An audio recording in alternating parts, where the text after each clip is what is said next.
జరుగుతుంది కదా, ఎందుకు మాట్లాడరు, ఎందుకు జనాలు పట్టించుకుంటలేరు అని అంటే, ఫస్ట్ జనాల గురించి కొద్దిసేపు పక్కన పెట్టండి. మీకంటూ క్లారిటీ ఉందా? ఇంత కాంట్రవర్సీలు జరుగుతూనే ఉన్నాయి. ఆయన డిస్ట్ అన్నాడు, ఈయన దేవుళ్ళ మీద అన్నాడు, ఈయన హిందువుల మీద అన్నాడు. వీటన్నిటిలో దేనికన్నా ఫుల్ స్టాప్ పడిందా?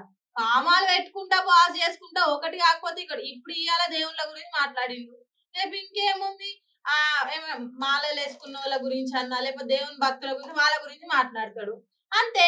అది ఒకటి పాజ్ అవ్వకుండా పోతుంది తప్పితే స్టాప్ అయ్యింది ఏది లేదు. ఒక ఎండ్ కార్డు పడ్డది. ఇప్పుడు ఇవాళ రేవంత్ రెడ్డి హిందూ దేవుళ్ళ గురించి మాట్లాడింది అనుకుందాం, మన తెలంగాణ ముఖ్యమంత్రిదే మాట్లాడుకుందాం. హిందూ దేవుళ్ళ గురించి కొన్ని వ్యాఖ్యలు చేసింది.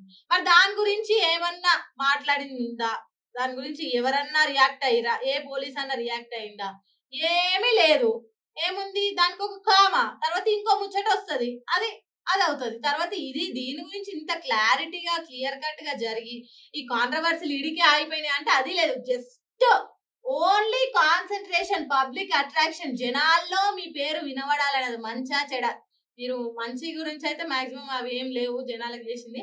మిమ్మల్ని మీరు హైప్ చేసుకోవడానికి కాంట్రవర్సీ అనే కాన్సెప్ట్ ముంగటేసుకొని సినిమా యాక్టర్లు నయ్యము, ఎందుకంటే వాళ్ళు ఏదన్నా పొరపాటు చేసి అయినా న్యూస్ లో ట్రెండ్ అవుతారు. కానీ ఇట్లా వాంటెడ్లీ చేసి ట్రెండ్ అయ్యేటోళ్ళు నేను ఇంతవరకు చూడలే. మన పొలిటికల్ లీడర్స్ దగ్గర అసలు సినిమా యాక్టర్లే పనికిరారు. పొలిటికల్ లీడర్స్ దగ్గర అట్లా బిహేవ్ చేస్తున్నారు. ఏది ఏడేసిన గొంగడ అన్నట్టు చేయాల్సిన పనులు ఆడ అంగట్ల గంగల కలిసిపోతున్నాయి. కానీ ఇవే పనికి మళ్ళీ ఇవి దేనికి పనికి వస్తాయి చెప్పుండ్రి? దేనికైనా కనీసం బువ్వ కూర పెడతాయి ఇవి? ఇక వాళ్ళకే తెలియాలి అసలు వాళ్ళు దేని గురించి చేస్తుర్రు, ఏం చెయ్యాలనుకొని ఇలాంటి కాన్సెప్ట్స్ తో వస్తుర్రు. ఇంత కొత్త కొత్త కాన్సెప్ట్స్ తో వస్తే జనాలు తట్టుకోవడం చాలా కష్టం కదా, అందుకే పట్టించుకునే మానేసి.